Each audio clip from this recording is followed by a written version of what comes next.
Hey there, welcome back to my channel. My name is Kathy. I'm a registered dietitian and a yoga teacher. And today, if you haven't heard the news, I'm going to be reviewing the 2025-2030 Dietary Guidelines for Americans. If you haven't seen, it just got posted this month. Actually just yesterday if you're seeing this in January.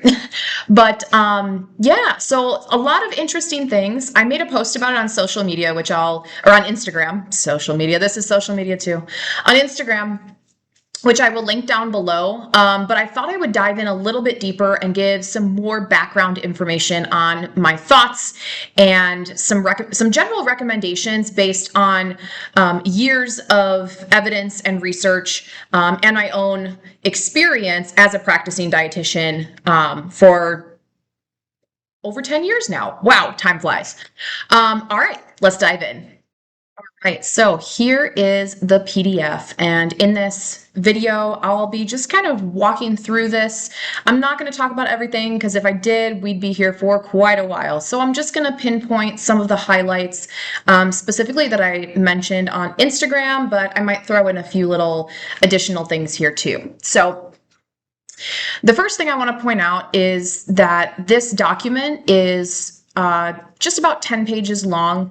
If you've seen any of the dietary guidelines in the past, they have been over 100 pages long, which I do think is quite excessive. However, they provided a lot of additional information such as meal ideas, recipe ideas, resources on where to go to find more information or to view some of the research that was behind the various statements and recommendations, which this one, as you'll see, doesn't do quite as much, if at all. So that's why it's only about 10 pages long, and so we'll be able to go through the whole thing. Which, interestingly enough, the dietary guidelines actually started in 1980, and the first dietary guidelines was 11 pages long. So it hasn't been this short since back then, which I thought was kind of an interesting point to make. All right, so starting off here, the first thing you'll notice is this new food pyramid. Now, the food pyramid has not been around since the mid-2000s. Since I believe it was about 2011, we switched to using the MyPlate method.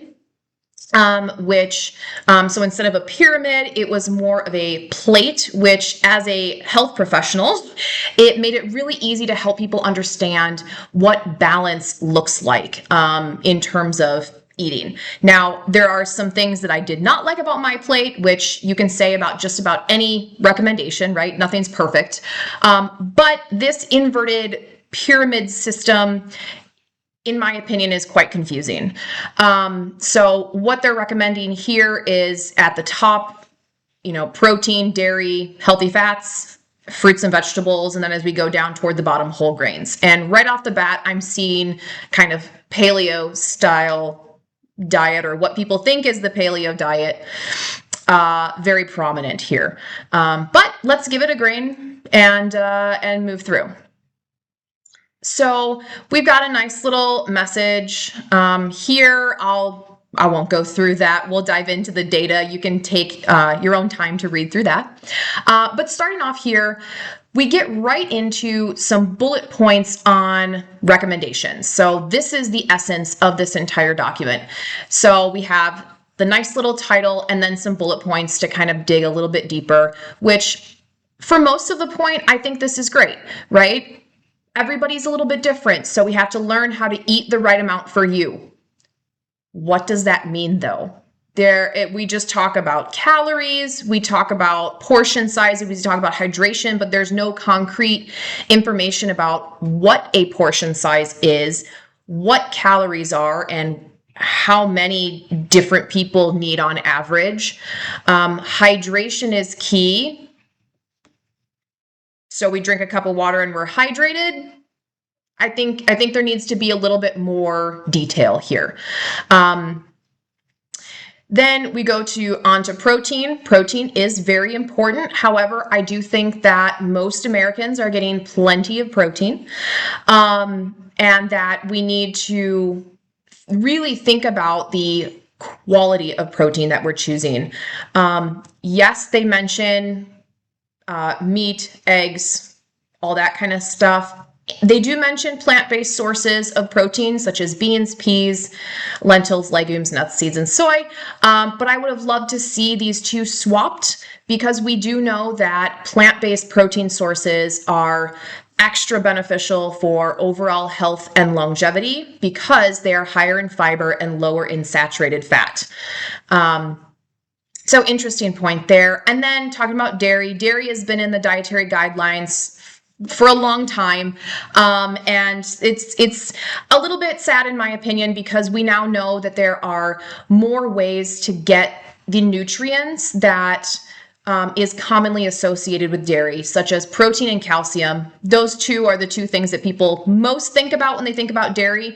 And we now know that we can get protein from all these plant-based sources that I just mentioned. We can get plenty of calcium from leafy green vegetables like broccoli and collard greens. You know, eating a variety of foods can give you all the nutrients that you need. And it doesn't have to just come from dairy. And it would have been nice to have that mentioned here as well. Love this, a nice big thing about talking about fruits and vegetables and eating enough of them. Minimum requirements of 5 a day, getting them from various sources. You can even frozen, dried, or canned count, right, in those. I love that. Very inclusive in this section. Love it. I just would love to see like this translated into life of making those foods more accessible. Well done with the fruits and veggies on this one. Also, incorporating healthy fats. Great. Yes, healthy fats are so important. We're talking about omega-3s. We see nuts and seeds, olives, avocados. All those things are great. I don't think full-fat dairy and meat need to be on this list. They are higher in saturated fat, which ironically enough, we talk about not exceeding 10% of total daily calories from saturated fat. So there's a little bit of a contradiction here. We're really promoting the consumption of dairy and meat and eggs, but we're also saying saturated fat needs to be kept under 10% of total daily calories. So a little confusing there when those foods are higher in saturated fat. But it'd be nice to talk about having the focus be on nuts and seeds, olives, olive oil, avocados to offset all those other fats. Like those should be the main portion of fats, with a little bit coming from your, meat and eggs and seafood, if that's what you eat. Going on to whole grains, prioritizing fiber-rich whole grains. Love it, absolutely. It'd be nice to see what those whole grains are. That's the common thread here that I see, and that's what happens when you condense all this information into 10 pages, which I know 10 pages sounds like a lot, but it doesn't leave room for adding ideas, right? Not everyone knows what whole grains means. Like, what does that even mean? Yes, we all talk about brown rice and whole grain bread, but it also means corn tortillas. It means popcorn. It means oatmeal, right? It means quinoa and teff and all these other amazing grains that are out there that we don't see so often. So a little bit more detail of what those fiber-rich grains are and where we can find them would be nice. Although I love that leads it a little bit to us dietitians to kind of share that knowledge with our patients and clients too. Limiting highly processed foods, added sugars, and refined carbohydrates. Again, love it. Yes, let's limit the stuff that is made in the lab, that is pre-made that's boxed and bagged and all that kind of stuff. Let's opt for the things that we can grow in a garden or find on a farm. Love that. Absolutely love that. This is a big section though for that. I think it's a pretty self-explanatory thing.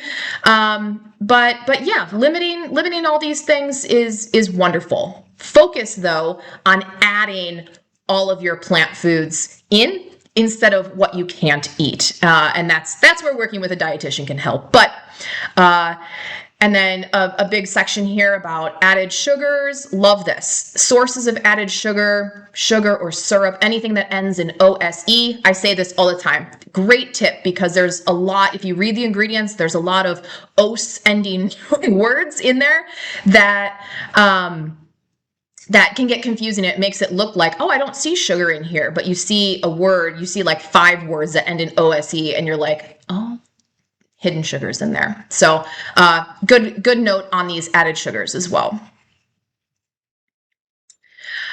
Limiting alcohol, yes, absolutely, and sodium. We maintained the sodium recommendations, which it's a little bit high, but I know that my brain always errs on the side of a cardiac diet, which is 1,500 milligrams per day of sodium. So yeah, good information here. I don't have too much to say about those. All right. And then there's some additional information about special populations. We get into infancy and childhood. I'm not going to go through these so much because these are more specific. If you do want me to go through these and make a follow-up video to kind of dive deeper, give this video a like and comment below that you'd like to see more, because I am happy to make another one. I just don't want to make this video too long. So I'll just scroll all the way down here to the bottom so you can see we go into everybody a little bit. And then finally, we end here with individuals with chronic disease and vegetarians and vegans.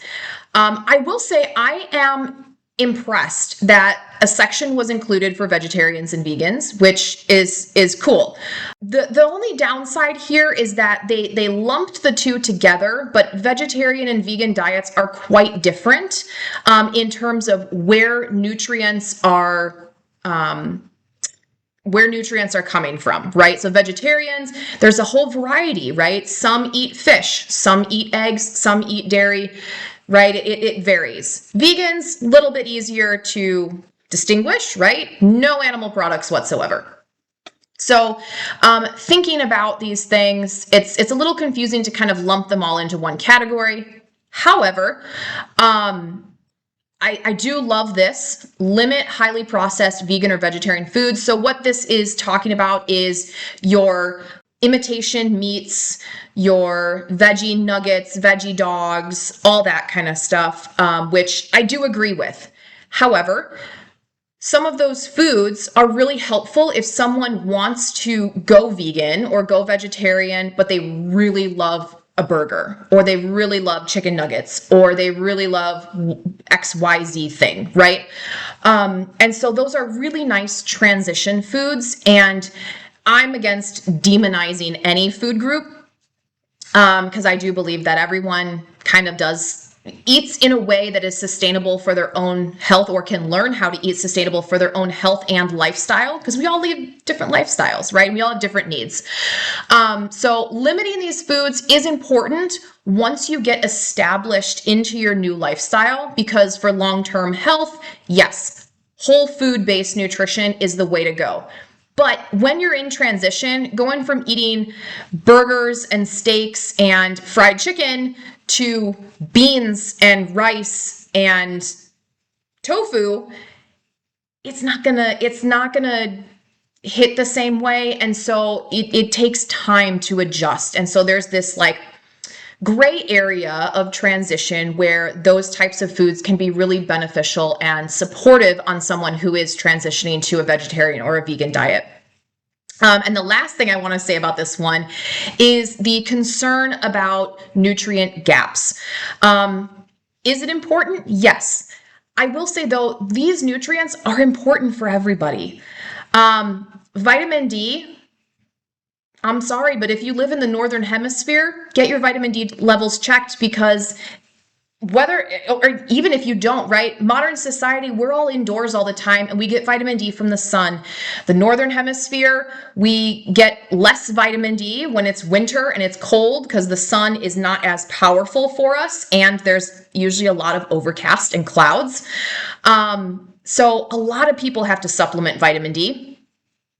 Iron, it's not hard to get iron on a plant-based diet. You just have to know a little bit and eat enough, right? Eating enough is the biggest pitfall of so many people who transition to specifically a vegan diet, because the volume of food, there's so much more fiber and water in plant-based foods that it's easy to fill up fast, but you fill up in a different way, right? You don't feel that like heaviness, but your stomach is like, whew, I can't eat another bite.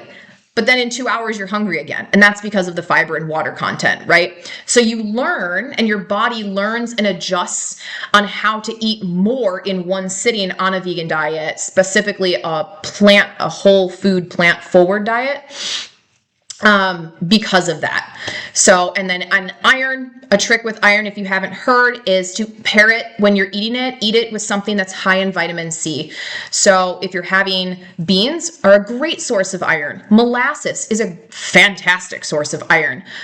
Seeds and nuts are also really good sources of iron. Eat those with a piece of fruit, some bell peppers, some broccoli, right? All these other foods, a squeeze of lemon, right? Orange slices, whatever, limes, like whatever you like. All of these foods have vitamin C in them, and when you pair them with a food that's high in iron, it allows that iron absorption to work even better. And then same with all of these other vitamins that are being talked about on this side.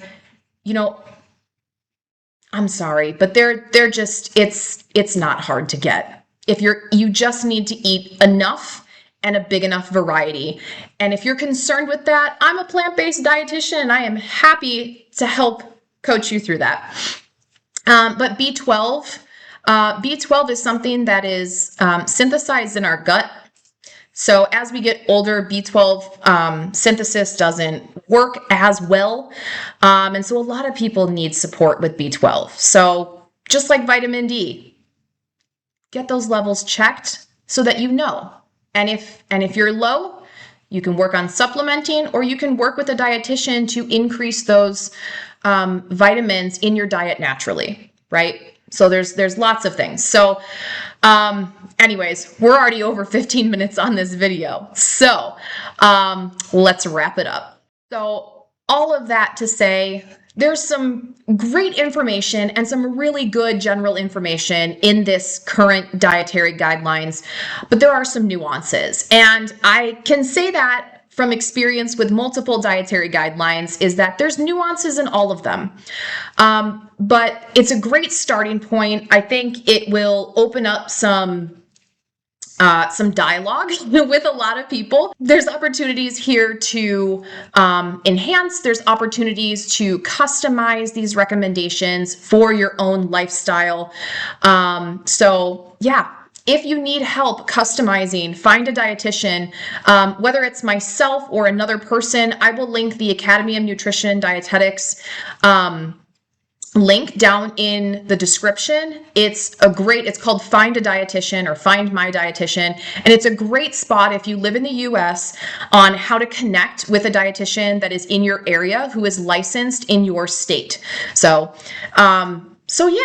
I'd love to know your thoughts on the current dietary guidelines, or if you have any additional questions, or you'd like me to make a follow-up video on some of the areas in this document that I didn't cover today, let me know in the comments and give this video a like so that I know you're interested and you want to see more. And until next time, I'll see ya.